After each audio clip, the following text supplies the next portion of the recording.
को दिल्ली के कर्तव्य पथ पर इस बार झारखंड की भी झांकी नजर आई। इसमें झारखंड के औद्योगिक विकास के साथ ही शिक्षा के प्रचार प्रसार को दिखाया जाएगा। झारखंड की झांकी में रतन टाटा की प्रतिमा भी दिखाई देगी, जिसे उन्हें श्रद्धांजलि के तौर पर दर्शाया जा रहा है। तस्वीरें इस समय आपकी टेलीविजन स्क्रीन पर है।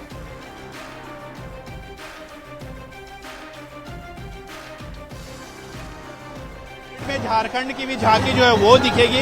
आखिरकार झारखंड की झांकी में क्या कुछ है, वहाँ की डिप्टी डायरेक्टर है शाहीन परवीन, उनसे हम बात करते हैं। मैम, झारखंड की झांकी का दर्शन जो है वो आप हमें करवाइए कि आखिरकार क्या कुछ है इसमें। इस बार हमने इंडस्ट्रियलाइजेशन, एजुकेशन और वुमेन एम्पावरमेंट पे फोकस किया है। मैम, अगर हम झांकी को देखें, यहाँ पर हम देख रहे हैं कि रतन टाटा की जो प्रतिमा है वो लगाई गई है। क्या कुछ खास है इसके? रतन टाटा सबसे पहले अपना जो बिजनेस है जमशेदपुर सिटी से शुरू किया था, तो उनको हम एक ट्रिब्यूट दे रहे हैं, क्योंकि उनके आने के बाद वहाँ पे टाटा इंडस्ट्री डेवलप हुआ। हमने फर्स्ट पोर्शन टाटा का इंडस्ट्री पे फोकस किया है। दूसरा हमारा यूरेनियम माइंस है जो वहाँ का घाटशिला का है। और फिर हमने एजुकेशन, ट्राइबल लड़कियों का एजुकेशन पे फोकस किया जो फ्रंट पोर्शन पे है। साथ में हमने फोराई पेंटिंग जो वहाँ का ट्रेडिशनल पेंटिंग है, जीआई टैग मिला हुआ, उसको फोकस किया है, वो भी सोराई है। और ये हमारा पूरा इंडस्ट्री और एजुकेशन को फोकस करते हुए इस पूरा टैबलो का हमने फोकस किया है। तो यहाँ पर साफ तौर पर हम देख सकते हैं कि जो यहाँ का जो झांकी है इस बार की, उसमें औद्योगिक विकास की बात की गई है। साथ ही साथ झारखंड की जो कल्चर है, झारखंड की जो परंपरा है, झारखंड के जो आर्ट है, उनको भी प्रदर्शित किया गया है।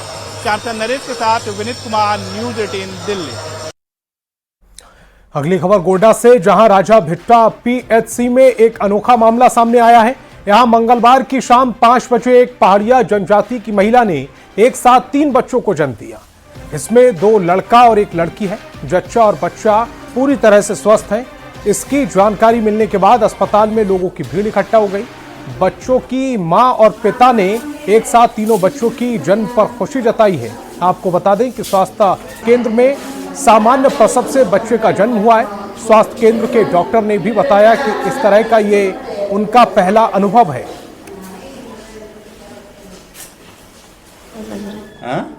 बहुत खुश लग रहा है। पहले कभी एहसास हुआ था?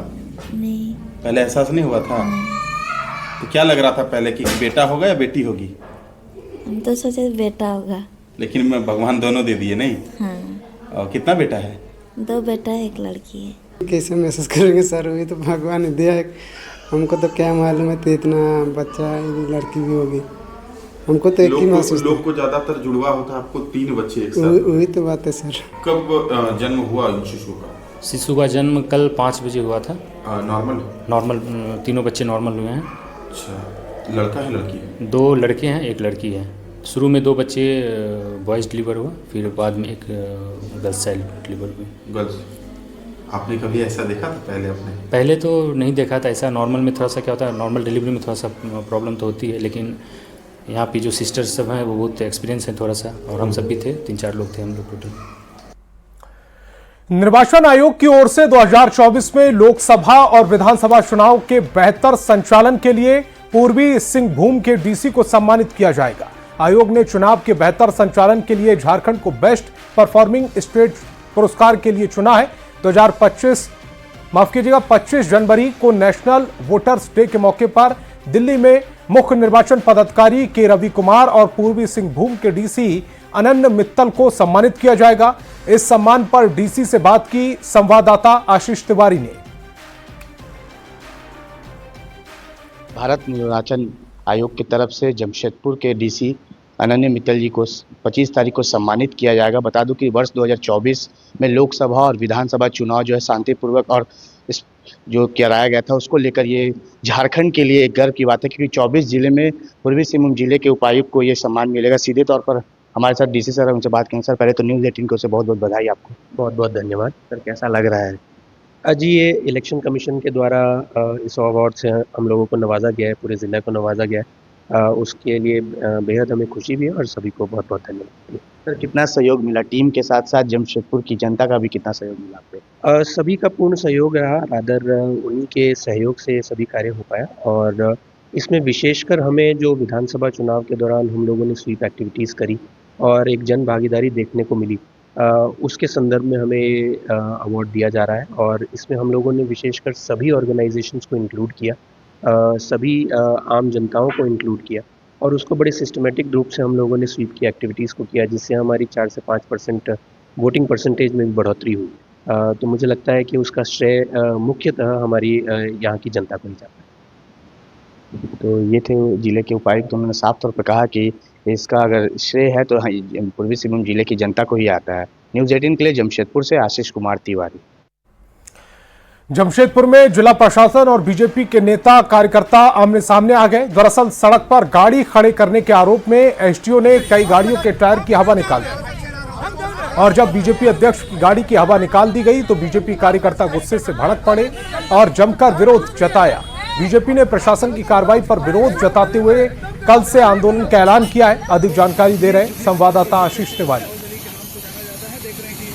जमशेदपुर में जिला प्रशासन और बीजेपी आमने सामने आ चुकी है। आखिर क्या कारण है वो तस्वीर में दिखा रहा हूं। जमशेदपुर जिला कार्यालय, ये आप देख सकते हैं कि भारतीय जनता पार्टी के तमाम नेता, जिला अध्यक्ष यहाँ मौजूद थे और सदस्यता अभियान को लेकर एक कार्यक्रम किया जा रहा था। उसी के तहत एसडीओ और तमाम आला अधिकारी आते हैं। सड़क के किनारे जितनी भी गाड़ियां रहती है उसके हवे निकाल दिए जाते हैं। भाजपा पार्टी के जिला अध्यक्ष के साथ साथ कई नेता कार्यकर्ताओं के गाड़ियों की जो है हवा निकाल दिया जाता है और उसके बाद जो है जिला प्रशासन और भारतीय जनता पार्टी के तमाम नेता आमने सामने आ चुके हैं। हमारे साथ भाजपा के जिला अध्यक्ष भी है। क्या कुछ घटना हुआ था? खड़ा होकर गाड़ी का हवा खोल रहा है, हमने रोक दिया कि भाई आप किस कानून के तहत हमारे गाड़ी का हवा खोल सकते हैं। यदि मान लीजिए कि रोड में खड़ी है, हम आपके मानते हैं, उसके भारत में कानून सम्मत कुछ उसका फाइन है। आप फाइन की बात कर सकते हैं, आप हमसे बात कर सकते हैं, हम आपके सब पास आ गए। इसके बाद भी आप जबरदस्ती हवा खोलेंगे तो आपके गलत मानसिकता का हम पूर्ण जोर से विरोध करेंगे। इसके लिए चाहे आपको जो करना हो आप। जमशेदपुर में प्रशासन की अंधेरगर्दी नहीं चलेगी। गाड़ी रुकी और तुरंत आके हवा खोल दिया। हम लोग बोलते रह गए तो अभी जो हमारे जिला अध्यक्ष उनको वो प्राइम मिनिस्टर है, उनका वीडियो भी हमारे पास है कि इतने छोटे बाद में हमारे प्राइम मिनिस्टर का नाम ले रहे हैं। अभी एक बार नहीं 4-5 बार नाम रिपीट किए। तो कल इसका विरोध होगा निश्चित। अब हमारे जिला अध्यक्ष का आदेश होगा तो हम लोग पूरा युवा मोर्चा जितने भी है विरोध करेंगे। तो भारतीय जनता पार्टी के साफ तौर पर जिला अध्यक्ष का कहना है कि आज जो ये कार्रवाई हुई है इसका विरोध कल भारतीय जनता पार्टी का हर एक नेता कार्यकर्ता उतरेगा सड़क पर और जिला प्रशासन के खिलाफ विरोध प्रदर्शन करेगा। मगर अब देखना ये है कि जिला प्रशासन जो कार्रवाई कर रही है इसके खिलाफ क्या कुछ कार्रवाई होता है और बीजेपी इसके विरोध में क्या कुछ आंदोलन करती है वो तो कल ही पता चल पाएगा। न्यूज़ 18 के लिए जमशेदपुर से आशीष कुमार तिवारी। और गिरिडीह में तेज रफ्तार कार ने गांडे सीओ मोहम्मद हुसैन की गाड़ी को पीछे से जोरदार टक्कर मार दी। इस हादसे में 4 लोग गंभीर रूप से घायल हो गए। गांडे गिरिडीह मुख्य मार्ग पर दासडीह पेट्रोल पंप के पास यह हादसा हुआ। गनीमत थी कि हादसे के वक्त सीओ गाड़ी में नहीं थे। ड्राइवर और गार्ड गाड़ी में डीजल डलवाने जा रहे थे, उसी वक्त यह हादसा हुआ। हादसे में दोनों गाड़ी बुरी तरह से क्षतिग्रस्त हो गई। मौके पर लोगों की भीड़ जमा हो गई और घायलों को गाड़ी से बाहर निकाला। सभी घायलों को गांडे सीएचसी लाया गया है, जहां सभी का इलाज किया जा रहा है। तो तस्वीरें इस समय आपकी टेलीविजन स्क्रीन पर है। पीछे से टक्कर मारी गई है, टक्कर मारने वाली गाड़ी पलट गई है। हालांकि जिस गाड़ी में टक्कर मारी गई है वो गाड़ी आगे नजर आ रही है। इस पूरे घटनाक्रम में 2 लोग घायल हुए हैं। जैसे ही इसकी जानकारी स्थानीय लोगों को मिली तो तुरंत गाड़ी के पास पहुंचकर घायलों को अस्पताल पहुंचाया गया है। सीएचसी में उनका इलाज चल रहा है। घटना में सीओ साहब का गाड़ी था और पीछे से एक गाड़ी आया और उसको टक्कर मार दिया। उसके बाद पीछे सफारी गाड़ी में 2 आदमी घायल हो गया और सीओ साहब की गाड़ी में 2 व्यक्ति थे जो हल्का फुल्का चोट लगाए। सबको प्राथमिक इलाज के लिए हॉस्पिटल भेज दिया गया है। रांची में महिला गैंग और भूमाफियाओं का आतंक देखा जा रहा है। लालपुर के बाद भूमाफिया महिला गैंग ने बरियातू में दबंगई दिखाई है। यहां अपार्टमेंट का रास्ता लेने को लेकर बिल्डर से दबंगई दिखाई गई। नकाबपोश अपराधी और महिला गैंग ने श्री सिद्धा ग्रीन सोसाइटी में उत्पात मचाया। आरोप है कि बरियातू पुलिस और मामले में हाथ पर हाथ धरे बैठी रही। लोगों ने थाने में लिखित शिकायत की है, जिसमें बिल्डर मौर्य कंस्ट्रक्शन पर दीवार तोड़ने का आरोप लगाया गया है। तस्वीरें इस समय आपकी टेलीविजन स्क्रीन पर है। ये थे तो गुंडे तत्व के लोग, असामाजिक तत्व, लेकिन बिल्डर के द्वारा भेजे गए लोग थे। क्योंकि असामाजिक तत्व बाहर का कोई भी आदमी उस दीवार को क्यों तोड़ेगा, आखिर क्या मंशा होगी। किसी, या तो ये बिल्डर इसका सिर्फ और सिर्फ इंटरेस्ट बिल्डर के उस पीछे बने हुए हाई राइज बिल्डिंग के रास्ते से है। तो सिर्फ और सिर्फ एक ही आदमी हो सकता है जो बिल्डर, जिनके माध्यम से भेजे गए गुंडों ने दीवार को भी तोड़ा और हमारी माताओं और महिलाओं के साथ अभद्र व्यवहार भी उन्होंने किया। और धनबाद से बड़ी खबर मिल रही, कोयला तस्करों ने अपहरण की कोशिश की है। पत्रकार के अपहरण का वीडियो सामने आया है। कतरास थाना क्षेत्र के NH 32 दुर्गा टॉकीज मोड़ के पास वारदात अंजाम दी गई है। दिन दहाड़े पत्रकार के साथ तस्करों ने मारपीट की। स्थानीय लोगों के आने पर ये जो तस्कर थे वो भाग खड़े हुए। पीड़ित पत्रकार ने कतरास थाने में शिकायत दर्ज कराई है। घटना से पत्रकारों में आक्रोश है। धनबाद में कोयला चोरों का मनोबल लगातार बढ़ता जा रहा है, जिसको लेकर पत्रकार के साथ बदसलूकी की गई, किडनैप करने की कोशिश की गई। स्थानीय लोगों के आने के बाद जो तस्कर थे वो भाग खड़े हुए। कोयला तस्करों की मनमानी लगातार बढ़ती जा रही है। पीड़ित पत्रकार ने थाने में शिकायत दर्ज कराई है। अब पुलिस इस पूरे मामले में क्या एक्शन लेती है, ये देखने वाली बात होगी। फिलहाल पत्रकारों में आक्रोश नजर आ रहा है। कोयला चोरों का ये जो मनोबल है, इसे तोड़ने की अब जरूरत महसूस की जा रही है। धनबाद से इस वक्त की बड़ी खबर, पीड़ित पत्रकार ने थाने में शिकायत दर्ज करा दी है।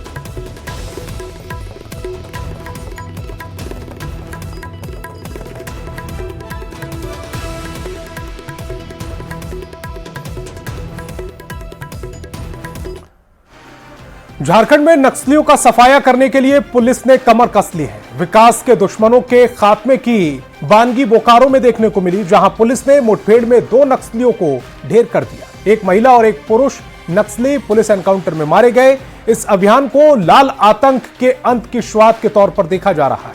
किस तरह पुलिस ने इस ऑपरेशन को अंजाम दिया, एक खास रिपोर्ट आपके लिए। झारखंड में नक्सलियों का सफाया,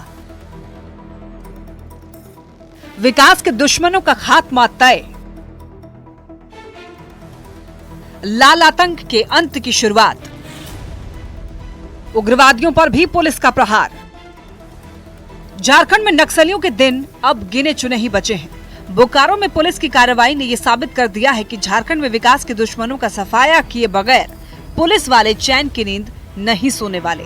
बुधवार को नवाडीह थाना क्षेत्र के उत्तराटांड में पुलिस और नक्सलियों के बीच मुठभेड़ हुआ। मुठभेड़ में महिला समेत 2 नक्सली मारे गए। पुलिस ने एक महिला और एक पुरुष नक्सली का शव बरामद किया। सर्च ऑपरेशन में एक AK-47 और 2 इंसास राइफल भी पुलिस को मिले। हम कह सकते हैं कि जिस प्रकार से नक्सलियों को यह अल्टीमेटम दिया गया था, या तो सरेंडर करे या फिर मारे जाएंगे, उसी की एक कवायद आज बोकारो में देखने को मिली है। इन आधुनिक हथियारों को देखकर आप इस बात का अंदाजा लगा सकते हैं कि नक्सलियों ने कितनी बड़ी तैयारी कर रखी थी, पर फिर भी पुलिस वालों ने हिम्मत नहीं हारी और लाल आतंक के अंत की शुरुआत कर दी। एनकाउंटर में 2 नक्सलियों के मारे जाने की पुष्टि बोकारो जोन के IG माइकल S राज ने की है। मारे गए दोनों नक्सलियों की पहचान फिलहाल नहीं हो पाई है, मगर पुलिस का ये दावा है कि जिस महिला नक्सली को पुलिस ने मार गिराया है वो किसी इनामी नक्सली की पत्नी है, जिसकी शिनाख्त की जा रही है। तो प्रारंभिक इसमें है, मुठभेड़ हुआ है, उसमें कुछ उपलब्धियां मिली हैं। नक्सलवाद के साथ साथ उग्रवाद को भी जड़ से उखाड़ फेंकने के लिए झारखंड पुलिस ने कमर कस ली है। बुधवार को ही लातेहार में भी पुलिस और उग्रवादी के बीच मुठभेड़ हुआ। लातेहार थाना के सेमरखाड़ जंगल में मुठभेड़ के दौरान JJMP के एक उग्रवादी को गोली लगी। सर्च ऑपरेशन में एक राइफल बरामद हुआ, लेकिन जंगल का फायदा उठाकर कई उग्रवादी मौके से भाग निकले। पुलिस की टीम की मुश्तैदी से DGP अनुराग गुप्ता का मनोबल बढ़ा है। झारखंड के DGP का दावा है कि नक्सलियों के खिलाफ चल रहे ऑपरेशन से पुलिस की पकड़ मजबूत बनी हुई है। झारखंड में करीब 95% नक्सलियों का खात्मा हो चुका है। अब पुलिस का एक ही टारगेट है, नक्सल मुक्त झारखंड। देखना है ये कब तक पूरा होता है। बोकारो संवाददाता मृत्युंजय कुमार और लातेहार संवाददाता विकास तिवारी के साथ ब्यूरो रिपोर्ट, न्यूज़ 18। और झारखंड में हमारे 500 से अधिक अधिकारी और जवान नक्सली हमले में शहीद हुए हैं, और आज 2 नक्सलियों को मार गिराने के बाद उनकी मौत का बदला हमने ले लिया, ये कहना है DGP अनुराग गुप्ता का। बोकारो में नक्सली मुठभेड़ में ढेर हुए एरिया कमांडर और उनके एक साथी की मौत के बाद अधिकारियों और जवानों का हौसला बढ़ाने DGP खुद पहुंचे थे। आईडी लगा लेंगे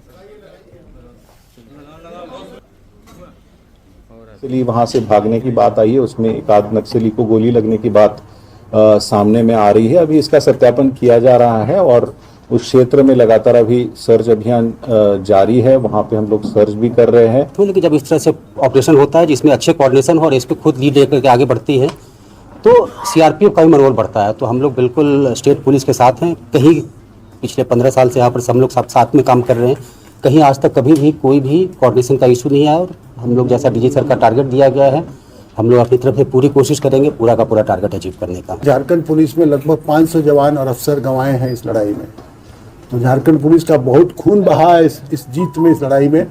और आज हम लोगों ने अपने कुछ साथियों की मौत का बदला भी लिया है और उग्रवाद को खत्म भी किया है। इस सरेंडर पॉलिसी का लाभ उठाओ, मुख्य धारा में आओ।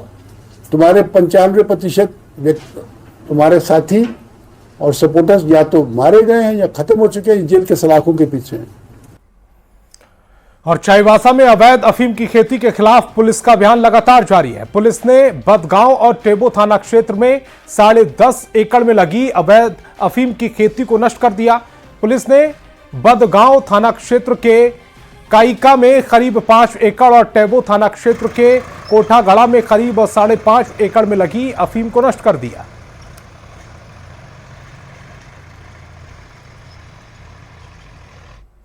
जमशेदपुर पहुंचे रांची जोन के आईजी ने शहर में हो रही आपराधिक घटनाओं को लेकर समीक्षा बैठक की। उन्होंने सभी डीएसपी और थानेदार को क्राइम पर रोक लगाने को लेकर विशेष दिशा निर्देश दिए। उन्होंने थाना प्रभारियों को घटनाओं के जल्द खुलासे का निर्देश दिया, साथ ही रिसोर्स भी बढ़ाने की सलाह दी ताकि घटना पर लगाम लगाई जा सके। अभी संभव है जब हमारे लोअर फंक्शनरी विशेष रूप से जो थाना प्रभारी हैं, डीएसपी हैं और साथ ही साथ जो बाकी ऑफिसर्स हैं वो लोग अपराध कर्मियों के विरुद्ध व्यापक अभियान चलाएं, उनका सत्यापन करें, उनके द्वारा क्या क्या कार्रवाई सोची जा रही है उसके बारे में सूचना संकलन करें। तो इंटेलिजेंस मैकेनिज्म भी इम्प्रूव करने के लिए निर्देश दिया गया है। मुझे आशा है कि इसके बाद ये लोग ज़्यादा सजग होकर के कार्रवाई भी करेंगे और बेहतर प्रिवेंशन करने में सक्षम हो पाएंगे। खबर रामगढ़ से, जहां पतरातू के PVUNL थर्मल पावर प्लांट में विस्थापित प्रभावित संघर्ष मोर्चा के बैनर तले ग्रामीणों ने धरना प्रदर्शन और गेट जाम कर आंदोलन वापस ले लिया है। प्रबंधन से समझौता वार्ता में तय हुआ कि स्थानीय विस्थापित युवाओं का एक सूची बनाई जाएगी जिसमें स्किल्ड, अनस्किल्ड और सेमी स्किल्ड का नाम जोड़कर रोजगार में प्राथमिकता दी जाएगी। साथ ही विकास कार्य तेज करते हुए लोगों को दूसरी सुविधा भी दी जाएगी।